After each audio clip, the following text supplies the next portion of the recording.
ఉద్యమకారులంతా కలిసి తయారు చేసుకున్న తెలంగాణ తల్లి విగ్రహం ఎందుకు మార్చారని బీఆర్ఎస్ ఎమ్మెల్సీ కవిత ప్రశ్నించారు. బతుకమ్మని మాయం చేసి కాంగ్రెస్ గుర్తు పెట్టారని విమర్శించారు. మీరు చేసిన తెలంగాణ తల్లి విగ్రహం తెలంగాణ భవన్లో రూపొందలేదా అని కేటీఆర్ కవితకు సూటిగా ప్రశ్న వేశారు. మహబూబ్ నగర్ ఎమ్మెల్యే ఎన్ఎం శ్రీనివాసరెడ్డి చాకలి ఐలమ్మ ప్రతి రూపమేనని సంబంధ వర్గాలు అభిప్రాయపడుతున్నారని కౌంటర్ ఇచ్చారు.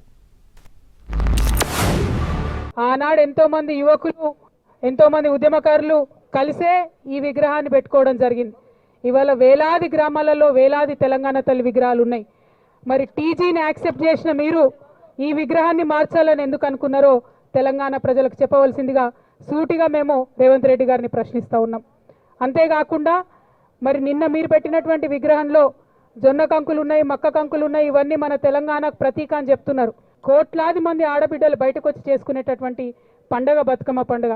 మరి ఆ యునీక్ ఐడెంటిటీ మన తెలంగాణకు ఏదైతే ఉన్నదో, మన తెలంగాణకు ప్రత్యేకత ఏదైతే ఉన్నదో అది మరి తెలంగాణ తల్లిలో నుంచి మాయం చేసి దాని చేతిలో మీ కాంగ్రెస్ పార్టీ హస్తం గుర్తును పెట్టి ఇదే మన తెలంగాణ తల్లి అనడం నిజంగా చాలా దారుణం.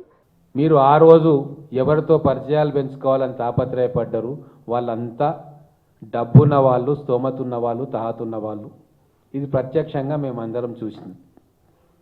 ఆ రోజు నుంచి ఈ రోజు దాకా మీరు ప్రతి వ్యక్తిని, ప్రతి కార్యకర్తను వాళ్ళ నుంచి మాకేమొస్తుంది, వీళ్ళ దగ్గర ఎంత ఉంది, వీళ్ళని ఎట్లా వాడుకోవాలన్న కోణంలోనే చూసిరు. కాబట్టి ఈరోజు మీకు తెలంగాణ తల్లిలో బీదరికం కనబడతా ఉంది.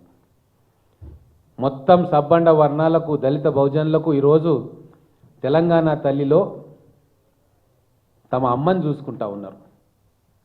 ఆత్మగౌరవంతో కూడిన శ్రామిక వనితను మొత్తం తెలంగాణ ప్రజలు చూసుకుంటా ఉన్నారు.